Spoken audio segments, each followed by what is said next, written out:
నమస్తే, welcome to కెరటం news. రవిగాంచని చోటు కవిగాంచును, అక్షర రూపం దాల్చిన సిరా చుక్క లక్షల మెదల కదలిక. ఇందులో ప్రధానమైన రెండో సూక్తిని చెప్పింది మహాకవి కాళోజీ నారాయణరావు. అంటే కవి యొక్క వృత్తాంతం, అట్లాగే రచన యొక్క వృత్తాంతం, రచన యొక్క విలువైందనేది ఈ రెండు అంశాల్లో స్పష్టంగా మనకు అర్థమవుతా ఉంది. ఈ నేపథ్యంలో దేశంలో ముఖ్యంగా జరుగుతున్న ప్రధానమైన అంశాలని బేరీజు వేస్తూ దేశంలో జరుగుతున్నటువంటి వర్తమాన అంశాలని తన కలం ద్వారాగా సమాజానికి ఒక వినూత్నమైన రీతిలో పుస్తకం రూపంలో నగ్న దేశం అనేటువంటి ఒక శీర్షికన అద్భుతమైనటువంటి ఒక పుస్తకాన్ని అందించినటువంటి ఒక ప్రముఖ కవిని ఇప్పుడు మనం కలుస్తా ఉన్నాం. ఆయనే మరెవరో కాదు, కవి, ప్రముఖ రచయిత, ఖమ్మం జిల్లా ముద్దుబిడ్డ ముళ్లపూడి వెంకట సత్యనారాయణ గారు. ఆయన గారి కలం పేరే సవ్యసాచి. ఈ రోజు ఆయన పుస్తకం ఆవిష్కరణ సందర్భంగా ఖమ్మంలో ఘనంగా ఏర్పాటు చేశారు. ఈ రోజు మనం ఆ కవి గారిని కలుస్తున్నాం. సార్ నమస్తే. నమస్కారం. మొదట మీకు శుభాకాంక్షలు మీ పుస్తకం ప్రారంభోత్సవం సందర్భంగా. అసలు నగ్న దేశం అనేటువంటి పేరు ఎందుకు వచ్చింది, దానికి గల కారణాలు ఏంటి ఒకసారి మా ప్రేక్షకులకు చెప్పండి. అఖండమైనటువంటి భారతదేశం మనది.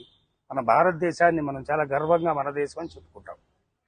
అటువంటి భారతదేశానికి 75 ఏళ్ల పైగా స్వాతంత్రం వచ్చినా కూడా ఇంకా ఆడవాళ్ల మీద జరుగుతున్నటువంటి ఆకృత్యాలు, అనేక విధాలైనటువంటి వైరుధ్యాలు, వీటన్నిటిని బేరీజు వేసుకుని ఒకసారి మనం చూసినప్పుడు ఒక పక్కన చంద్రమండలానికి మనం సొంతంగా వెళ్ళగలిగేటటువంటి వైజ్ఞానిక సంపదని మనం పోగు చేసుకున్నాం, బాగుంది.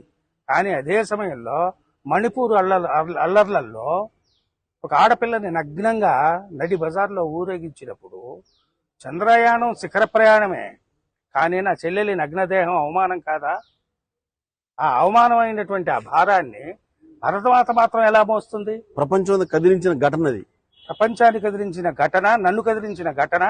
అందుకనే దేశం మహా గొప్పదే, కానీ నగ్నత్వం భార్య అయినా, తల్లి అయినా, చెల్లి అయినా, ఆఖరికి నువ్వైనా గుడ్డలు ఊడదీస్తే కళేబరమే కనపడుతుంది కదా. మరి అటువంటి దాన్ని నువ్వు నడి బజార్లో ఊరేగించుకుంటూ తీసుకెళ్ళినప్పుడు బాధ కలిగి, ఇది అఖండ భారతదేశమే కాదు, ఒక పక్కన నగ్నంగా చూపిస్తున్నటువంటి దేశం అయిపోయింది. మణిపూర్ అల్లర్ల మీద ఆ శీర్షికతో ఒక కవిత రాయటం జరిగింది. ఆ కవితా శీర్షికనే ఈ పుస్తకానికి నగ్న దేశం అని నామకరణం చేయటం జరిగింది. నిజంగా మీ హృదయం ఎంత ద్రవిస్తే, అంటే భారతదేశంలో అనేక మంది హృదయాల్ని కలచివేసిన సంఘటన అది. ఎందుకంటే అంత ఘోరంగా మణిపూర్లో జరిగిన ఘటన, కొట్టుకుంటూ ఈడ్చుకుంటూ మహిళను నగ్నంగా తీసుకురావడం అనేది మిమ్మల్ని కదిలించింది. ఈ నేపథ్యంలో మీరు ఇంకా ఇదే బుక్ లో నగ్న దేశంలో ఎలాంటి సామాజిక అంశాలు మీరు పొందుపరిచారు? ఇక సమాజంలో జరుగుతున్న అనేక విషయాల మీద రాయటం జరిగింది. ప్రపంచం మొత్తం గర్వించదగ్గ రాజ్యాంగాన్ని రూపొందించిన అంబేద్కర్ అనేటటువంటి వ్యక్తిని కూడా ఇవాళ అనేక విధాలుగా దూషించే పరిస్థితి మనం చూస్తున్నాం. అవును సార్. మరి భరత మాతకి రాజ్యాంగపు ఒలువలు తొడిగినాడు ఆయన. అవును సార్. అటువంటి వాటి మీద కూడా ఇవాళ చాలా దూషణ భూషణాలు కనపడుతూ ఉన్నాయి. వీటన్నిటిని ఆలోచించినప్పుడు అంబేద్కర్ ఒక మంచు కొండ అని ఆయన గురించి రాయటం, మంచు శిఖరం ఆయన గురించి రాయటం జరిగింది. అదేవిధంగా మహార్ణవం అంటూ కాళోజీ నారాయణరావు బడి పలుకుల భాష కాదు, పలుకుబడుల భాష నాది అంటూ స్పోకెన్ లాంగ్వేజ్ అద్భుతమైనటువంటి కవిత్వాన్ని అందించాడు. అటువంటి ఆయన గురించి మహార్ణవం అనే ఒక కవిత ఉంది. ఇట్లా అనేకమైన సామాజిక ఆకలి గురించి ఒక కవిత ఉంది.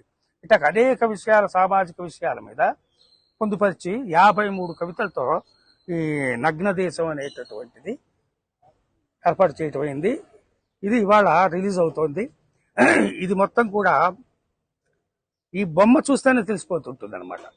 ఈ బొమ్మలోనే ముఖ చిత్రంలోనే బట్టలు లాగేటటువంటి పరిస్థితి. అంటే నువ్వు ఎంత శిఖర ప్రయాణం చెయ్యి, ఆడదాన్ని నువ్వు అమ్మగానో, చెల్లిగానో, అక్కగానో చూడలేని ఈ సమాజంలో మనం ఏం సాధించాం ప్రగతి అంటే బాధేస్తుంది. అందుకని కవి ఎప్పుడు కూడా కష్టజీవికి ఇరువైపులా ఉండేవాడు. కవి ఎప్పుడు కూడా ప్రతిపక్షమే, ప్రజాపక్షం. ప్రశ్నించేవాడే కవి. నువ్వు ఎంత అద్భుతాలు చేసినా నీలో లోపాలను కవిత్వం ద్వారా ఎత్తి చూపగలిగేవాడే కవి, సద్విమర్శ చేస్తూ సద్విమర్శ చేస్తూ. అంతే. ఆ విధంగా ఈ పుస్తకం మొత్తం కూడా 53 కవితలతో అనేకమైనటువంటి అంశాలని స్పృశించడం జరిగింది. ఇది రాసపాలెం చంద్రశేఖర్ రెడ్డి గారు ముందు మాట రాశారు. అదేవిధంగా సీనియర్ కవి సాగర్ శ్రీరామ కవచం, కొండ్రెడ్డి వెంకటేశ్వర రెడ్డి ఇలాంటి వాళ్ళతో రాశారు. ఇందులో ఇంకా గొప్ప విషయం ఏంటంటే ఉత్తరప్రదేశ్లో జరిగిన ఆసిఫా అనేటటువంటి పసిపిల్లని 13 ఏళ్ల బాలికల్ని ఈ ఉన్మాదులు మతం పేరు చెప్పి అమ్మాయిని 6-7 చేరుస్తారు. అమ్మాయి చనిపోతుంది. చాలా కాలం గడ్డగట్టిన కాలం నది అని ఇందులో కవిత ఉంటుంది. ఇట్లా అనేక విషయాల మీద జరుగుతున్నటువంటి అకృత్యాల మీద, సామాజిక సంఘటనల మీద రాసిన కవిత్వమే తప్ప వేరేదంటూ ఏమీ లేదు. మొత్తం పోయిటరీ మొత్తం కూడా సమాజానికి సంబంధించిన పోయిటరీయే. సవ్యసాచి గారు, అసలు నిజంగా ఇలాంటి సామాజిక స్పృహ మీలో ఎలా కలిగింది? మీకు అసలు ఇలాంటి ఆలోచన రావడం గల కారణం ఎప్పటి నుంచి ఇలాంటివి చేస్తున్నారు మీరు? నేను 1991 అంటే 89 నుంచి 88, 90, 91 నా degree JVR college Sathupalli. JVR college సత్తుపల్లిలో ఉన్నప్పుడు 91లోనే నాకు సాహిత్య కవిత్వ పఠనంలో, కవిత్వం రాయటంలో ఫస్ట్ ప్రైజ్ వచ్చింది నాకు. ఆ రోజున నాకు 5-6 వాటిల్లో ఇంట్రెస్ట్ ఉండేది. వాటిలో అన్నింటిలో కూడా ఫస్ట్ ప్రైజ్లు వచ్చింది. ఒకటి పెయింటింగ్స్, ఇప్పుడు నేను వేసిన పెయింటింగ్స్ అన్ని అక్కడ బ్యానర్లో ఉన్నాయి. అట్లా పెయింటింగ్స్ వేసేవాడిని. తర్వాత సాహిత్యం మీద ఎట్లాగా అంటే మా నాన్నగారు సంగీత విద్వాంసులు, ఉళ్ళపాటి కామేశ్వరరావు గారని. ఆయన 60 ఏళ్ళు 70 ఏళ్ళు సంగీత సాధన చేసిన మనిషి. ఇంటి నిండా సంగీత విద్వాంసులకు సంబంధించి వాళ్ళు వీళ్ళు వస్తూ పోతుండేవాళ్ళు.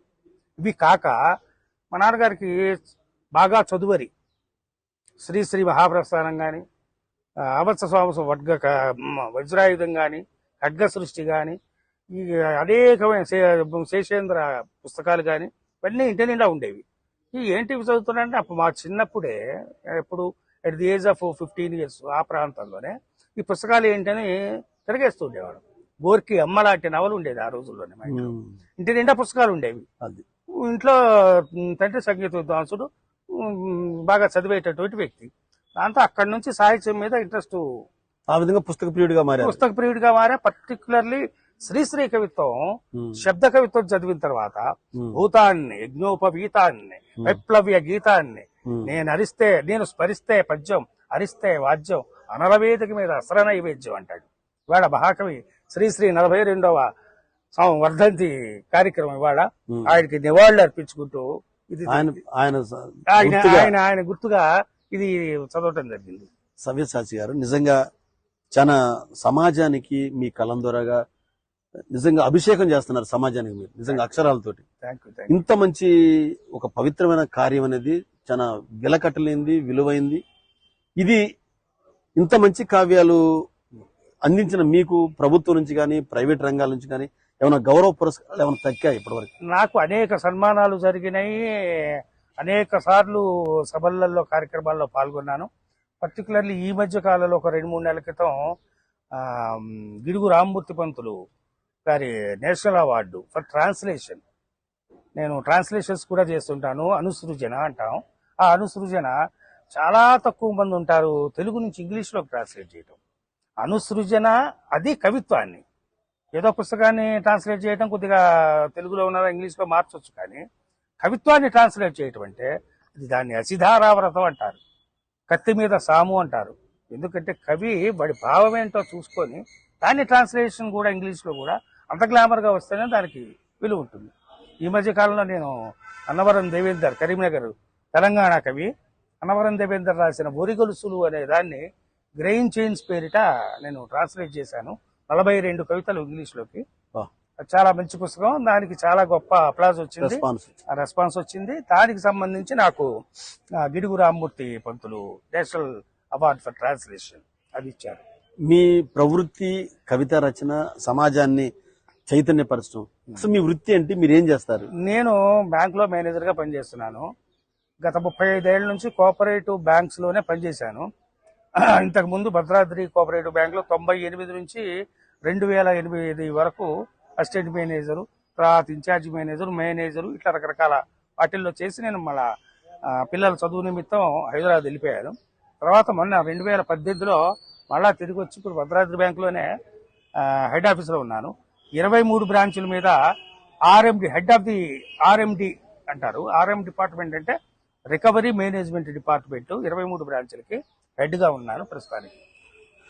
ఇప్పుడు మీరు రాసినటువంటి కవితలతో పాటు ప్రస్తుతం దేశంలో కొన్ని ఒక ప్రత్యేక పరిస్థితులు ఉన్నాయి. ఉదాహరణగా మొన్న కాశ్మీర్లో జరిగినటువంటి పహల్గామ్ ఘటన చూస్తే అది మతం పేరు అడిగి మరి కాల్చారనేది ఒక చర్చ జరుగుతుంది. అవును.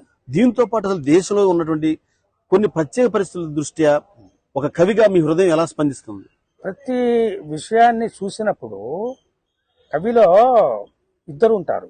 మామూలుగా ఉద్యోగం చేసుకుంటూ వెళ్ళిపోతున్నప్పుడు సామాన్యమైన మానవుడే ఉంటాడు. కానీ ఆ సంఘటన ఎప్పుడైతే కదిలిస్తుందో అప్పుడు లోపల ఉన్న కవి మేల్కొంటాడు. ఆ కవి కొన్ని సమయాలలో మహోద్రేకంగా మాట్లాడొచ్చు కవిత్వంలో, కొన్ని సమయాలు బాధాకరమైన విషయాన్ని ఆ కన్నీళ్ళు వచ్చేటట్టు కూడా చెప్పొచ్చు. ఏదైనా సబ్జెక్ట్ ఏమిటి అనే దాని మీద కవిత్వం మీద కూర్చున్నప్పుడు మాత్రం తన హృదయం ఏం చెబుతుందో అది వింటాడు కవి. రెండోది, కవి ఏమీ ఆశించడు. ఏం ఆశిస్తాడు? నువ్వు పెద్ద కిరీటం పెడతావని ఆశించాడు, కోట్ల రూపాయలు ఇస్తావని ఆశించాడు. వాటి లోపల ఉన్న అగ్నిపర్వతాలని అక్షరాల రూపంలో బయటికి ఎగజిమ్మి ప్రశాంతంగా ఉండటానికి ప్రయత్నిస్తాడు. అందువల్ల ప్రతి సంఘటనని కూడా చూసినప్పుడు బాధ అనిపిస్తుంది, ఖచ్చితంగా కవిత రూపంలోకి మార్చాలనిపిస్తుంది. అదే జరుగుతూ ఉంటుంది మా దగ్గర. మీరు ఇప్పటివరకు చాలా సంకలనాలు చేశారు, అనువాదాలు చేశారు. మీకు బాగా మీ కవితలలోనే మీకు బాగా ఇన్స్పిరేషన్, మీకు నచ్చినటువంటి కవిత ఏదో ఒకటి చెప్పండి. అతడు అని ఒకటి రాశాను. భవనాన్ని కట్టుకునేటువంటి కార్మికుడు. వాడు ఎట్లుంటాడు అంటే తట్టలు మోసుకుంటుంటాడు, ఆకాశం ఎక్కుతుంటాడు, నిచ్చెనలు ఎక్కుతుంటాడు. చూస్తుండగానే బ్రహ్మాండమైన భవనం తయారవుతుంది. కానీ అంత అద్భుతమైన భవనాన్ని కట్టి వాడు ఒక్క రోజు కూడా అందులో ఉండలేడు. మళ్ళీ ఎత్తుకుంటూ ఇంకో భవనానికి పోతుంటాడు. అతడిని చూస్తే నన్ను నేను చూసుకున్నట్లుంటుంది. నా కళల్లో కన్నీళ్లను రాసులు రాసులుగా పోసుకొని చెమట స్వప్నాలను పూస్తున్నట్లుంటుంది. అతడు ఈ ప్రపంచాన ఎగిసిన భవనం తనదేని, ఈ భువనాన ఎగసిన భవనం తనదేది కాని ఘర్మ సముద్రం వెనక్కి తిరిగి చూసుకుంటే గర్భదరిద్రం అంటూ ఆ భవన కార్మికుడి గురించి అద్భుతంగా రాశారు. నిజంగా ఎందుకంటే అతను చేసేటువంటి శ్రమ ఏది కూడా అతనికి శూన్యం. వెనక్కి తిరిగి చూస్తే ఒకే లైన్ లో ఆ పుస్తకం మొత్తం సంకలనం మొత్తాన్ని ఒకే లైన్ లో చెప్పారు. సార్, ఇప్పుడు మీరు మీ కుటుంబ నేపథ్యం ఏంటి? మీరు ఎక్కడి నుంచి వచ్చారు? సత్తుపల్లి నుంచి వచ్చారు. మీ మేడం ఏం చేస్తారు? మీ పిల్లలు ఏం చేస్తారు? మా నాన్నగారు ఆయన తెలుగు పండిట్. ఎప్పుడో దగ్గర 65-66 నుంచి సత్తుపల్లిలోనే సెట్ అయ్యాను. నేను నాది ప్రాపర్ కూడా సత్తుపల్లి. నేను సత్తుపల్లిలో జేబీఆర్ కాలేజీలో డిగ్రీ చదువుకున్నాను. తర్వాత భద్రాద్రి బ్యాంకులో జాయిన్ అయ్యాక ఎంఏ ఇంగ్లీష్ పూర్తి చేశాను. అదేవిధంగా ఎంబీఏ ఫైనాన్స్ చేశాను. కంటిన్యూస్ ఈ ఎడ్యుకేషన్ ఇట్లా ఉండగానే నేను ఇంతకుముందు 2 వర్ణాలు అని ఒక పుస్తకం తీసుకొచ్చాను. 2 వర్ణాలు ఏంటంటే ఇంత సాఫ్ట్గా ఉందన్నారు. 2 వర్ణాలు అంటే చాతుర్వర్ణ వ్యవస్థ అని మనువు పెట్టాడని, ముఖం నుంచి వాళ్ళు పుట్టారు, ఇంకెక్కడి నుంచో ఎవరెవరో 4 వర్ణాలు అని పెడితే కవిత్వంలో ఈ వర్ణ వ్యవస్థ ఏంటనేది ఒకటి బాధ అనిపించింది. 5వ వర్ణం అని దళిత పంచమ వర్ణం అని వీళ్ళు అన్నారు.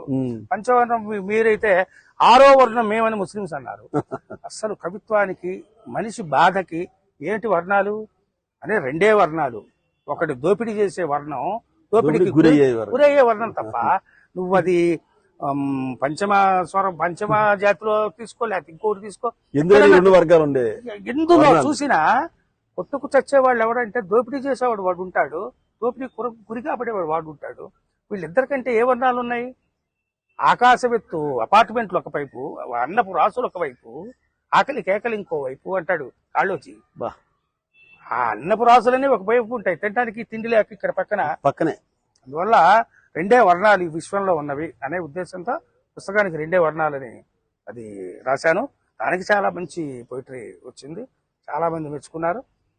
ఇక మీరన్నట్టు ప్రవృత్తి ఏదో ఖాళీ టైం దొరికినప్పుడల్లా అట్లా కొంత ఈ సమాజం కోసం మనం స్పందించాలి కవిగా అన్నట్టుగా నా పుస్తకాలు కూడా అన్ని హాట్ గానే ఉంటాయి. శీర్షికలు కూడా నగ్న దేశం అని పెట్టడానికి దమ్ముండాలా వాస్తవానికి కూడా. ఎందుకంటే దేశాన్ని నేను కించపరచదలుచుకోవాలా.